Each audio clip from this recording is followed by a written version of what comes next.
19-year-old LaQuanta Riley was born on February 26, 1984. She was described as a friendly and compassionate teenager with a bubbly personality and a lot of friends. Although she had been living with a friend in Eufaula, Alabama for a few months, she decided to move back home to her great-aunt's house in Montgomery after Thanksgiving in 2003. She has 5 younger siblings, one of whom died in 1996. She also enjoyed music and cooking while preparing to go to college and get a degree in criminal justice. She is a 2002 graduate of Reading High School, where she played the clarinet and was an honors student. She had gotten a full college scholarship, and in the long run, she was hoping for a career in law enforcement or forensic science. LaQuanta's mother, Pam Riley, had just been 16 years old when LaQuanta was born, so Pam's Aunt Katie had taken responsibility for raising the child. When LaQuanta decided she wanted to move back to Montgomery, her great-aunt had been more than happy to welcome her back into her house. She did, however, have one rule that both LaQuanta and her cousin Stacy had to follow while living under her roof. They were not to bring any men into the house. LaQuanta's great-aunt Katie was visiting relatives in Georgia during the first week in December, but she had spoken to LaQuanta on the phone several times. She spoke with her for the last time on the afternoon of December 7th, 2003. LaQuanta had been arguing with her uncle and called Katie to tell her about it, though she reassured her that there was nothing to worry about. Apparently, LaQuanta had wanted to have a male friend over, but the uncle had reminded her of the no men in the house rule, and the two had gotten into a verbal argument about it. LaQuanta eventually conceded, and Katie didn't get the impression that there was any lingering animosity between the two of them. On the evening of December 7th, 2003, LaQuanta decided to go out with a friend. Her friend picked her up at her aunt's house around 11:30 p.m., then drove her to her mother's home 3 miles away so she could grab a warmer coat.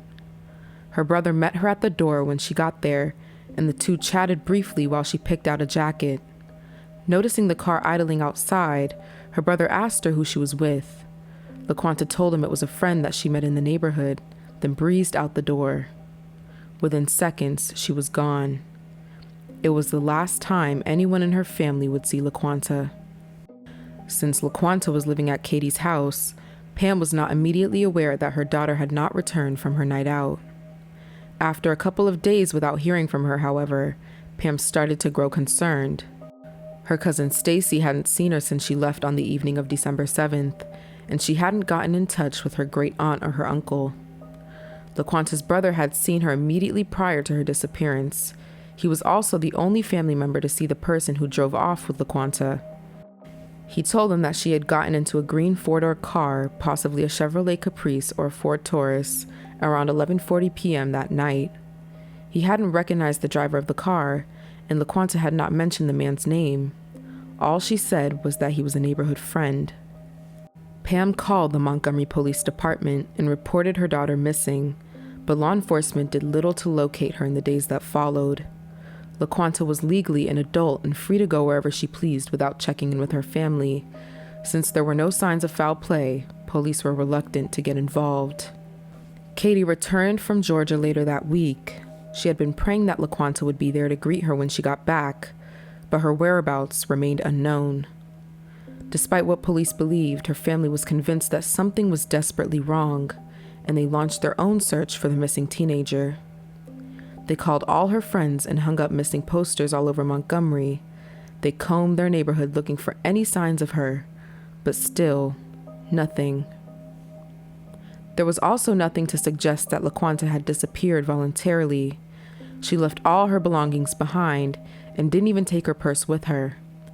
She had already been making plans to celebrate Christmas with her family and had even started doing some shopping. She had already purchased a new outfit to wear for the holiday dinner, a new pair of blue jeans, and a brown and white top with a pretty swirl design. They were still in her closet with the price tags attached. LaQuanta was close to her family and always kept in touch with them no matter where she was living. It was completely out of character for her to go more than a few days without talking to either her mother or her great-aunt. Pam had already endured the loss of one child, her youngest daughter dying at the age of 9 after a lengthy illness, and she knew that LaQuanta wouldn't willingly put her through anything like that again. In her heart, she was sure that someone had harmed her oldest child, and she was frustrated by the fact that police were not doing anything to find her. Up until 2 weeks later, Pam would return home one afternoon to a disturbing message on her answer machine. While listening to the somewhat garbled call, she was convinced it was from her daughter. A female voice could be heard crying and saying either, "Leave me alone," or "Let me go home." A male voice in the background said LaQuanta's name, and then the call eerily disconnected.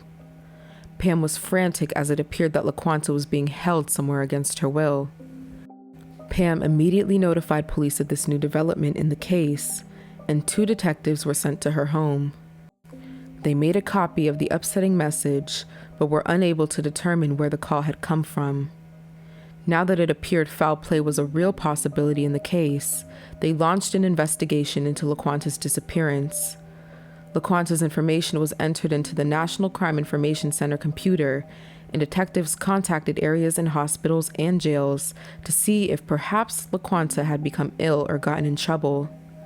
They also checked with the county morgue to see if they had any bodies matching LaQuanta's description.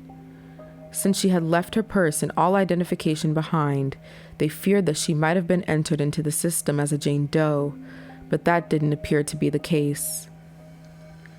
Detectives canvassed the neighborhood, talking with LaQuanta's friends and visiting the places that she was known to frequent. No one who spoke with the investigators had seen LaQuanta, but there were many people who simply refused to talk. Whether this was because they had knowledge about her disappearance or were simply mistrustful of cops was unclear, but detectives noted that this was a huge hindrance to their investigation. A few years later, after LaQuanta disappeared, someone rented an apartment in her name in Stone Mountain, Georgia. Since LaQuanta had graduated from high school in Stone Mountain, it seemed possible that she might have returned to that area. Her mother made the 3-hour drive to Georgia but found no sign of LaQuanta. When she spoke to some of the other residents of the apartment building, one man claimed that LaQuanta had been living in the building but had recently moved out. He said that she had gotten into some kind of fight and had come to his apartment looking to use the phone. It has never been confirmed if this was actually LaQuanta.